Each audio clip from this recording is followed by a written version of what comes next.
Souvent, quand on parle de la personne de Jésus, notre premier réflexe pourrait être de penser à des choses négatives liées à la religion. Celle-là même qui voudrait nous priver de liberté et nous empêcher de profiter de la vie. Mais laissons tomber ces préjugés un instant et regardons de plus près la réaction de Jésus dans ce passage. On va voir que pour croire, il faut commencer par écouter.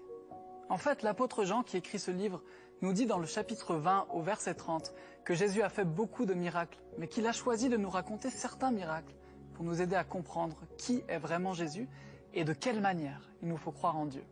Et ici, c'est le premier miracle qui nous est raconté. On va voir que Jésus est très loin de nous enfermer dans un carcan religieux.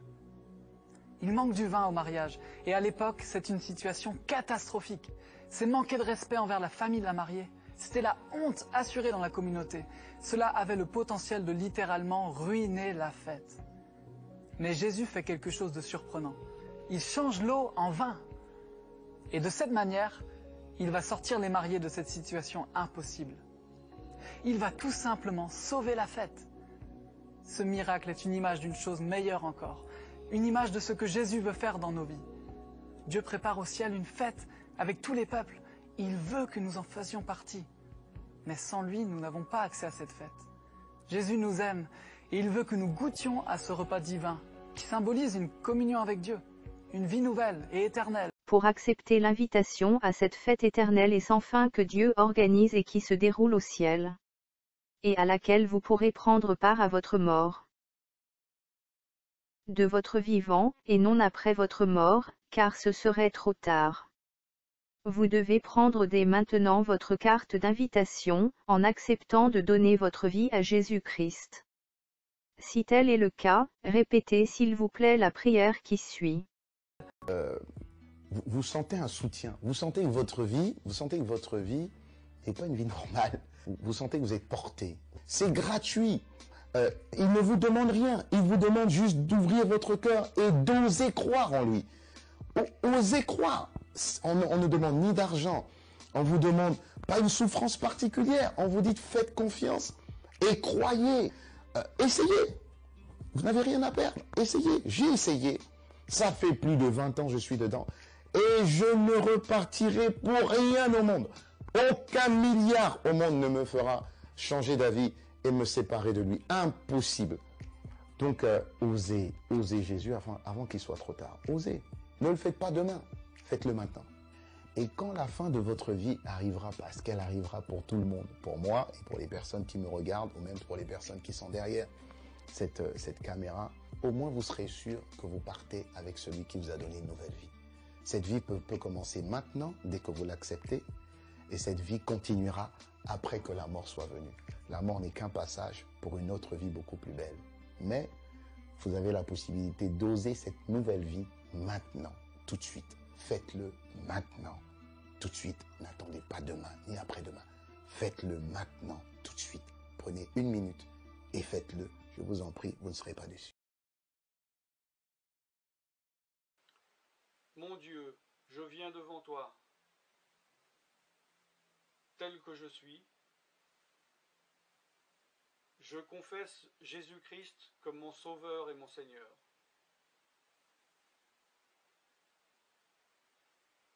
Je crois qu'il est mort sur la croix pour mes péchés, qu'il a porté ma condamnation. Il a porté mes péchés et mes maladies. Que Jésus-Christ est le Roi des rois et le Seigneur des seigneurs. Qu'il est le Fils de Dieu. Qu'il est maintenant ressuscité et assis à la droite du Père. Et il prie maintenant pour moi. Je me suis détourné de mes péchés et je veux obéir à ta parole.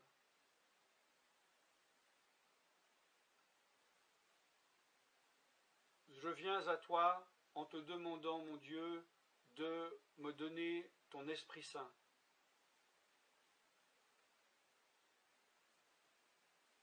Remplis-moi de ton esprit. afin que tu ne sois plus à l'extérieur de moi, mais que tu viennes habiter en moi.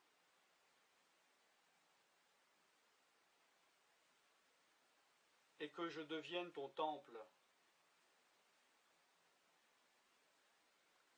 Esprit de Dieu, viens habiter en moi. Purifie-moi, lave-moi, sanctifie-moi, rends-moi pur, transforme-moi à l'image de Dieu. Je te remercie car je crois que tu m'as donné ton esprit. Car tu ne mens pas. Et tu as dit dans ta parole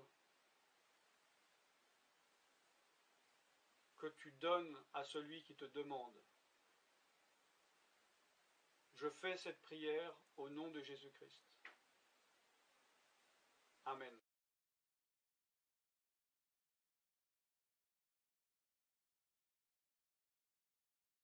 Une fois la Bible achetée ou téléchargée, pour en savoir plus sur cette fête, lisez Matthieu chapitre 22 le verset 2 à 14. Lisez aussi Luc chapitre 15 verset 11 à 15. Bonjour et bienvenue sur les vidéos de l'évangile.net. Est-ce que vous vous êtes déjà demandé si Dieu existait et si on pouvait trouver des réponses dans les livres sacrés comme la Bible par exemple? Eh bien, vous êtes tombé au bon endroit puisque l'évangile.net, c'est justement une plateforme interactive qui vous permet de découvrir par vous-même ce qu'est la foi chrétienne. Qui ne s'est jamais demandé si derrière le hasard qui a créé l'univers, il n'y avait pas finalement un Dieu? Qui ne s'est jamais dit qu'il devait sans doute y avoir un sens à notre existence? Mais lequel? Est-ce que Dieu nous laisserait vraiment sans réponse? Laquelle des religions détiendrait alors la vérité? On peut rester sur ce genre de questions et se fier à quelques avis qu'on entend ici et là. Ou alors on peut chercher par nous-mêmes et aller directement à la source pour connaître ce que disent les religions. Nous chrétiens, on aimerait vous lancer ce défi, celui de lire au moins un livre de la Bible. Faites votre propre avis sur le sujet, soyez curieux. Vous allez voir que ce n'est pas si difficile que ça. Et au contraire, je crois personnellement que ce sera une lecture enrichissante pour vous. Peu importe ce en quoi vous croyez, si vous êtes athée, agnostique, si vous êtes croyant d'une certaine religion, ou plutôt neutre sur la question de la foi, regardez et lisez par vous-même.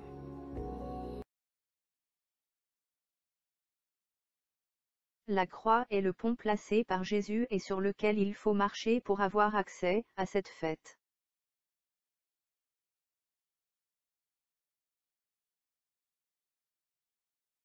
Rendez-vous au ciel pour la fête.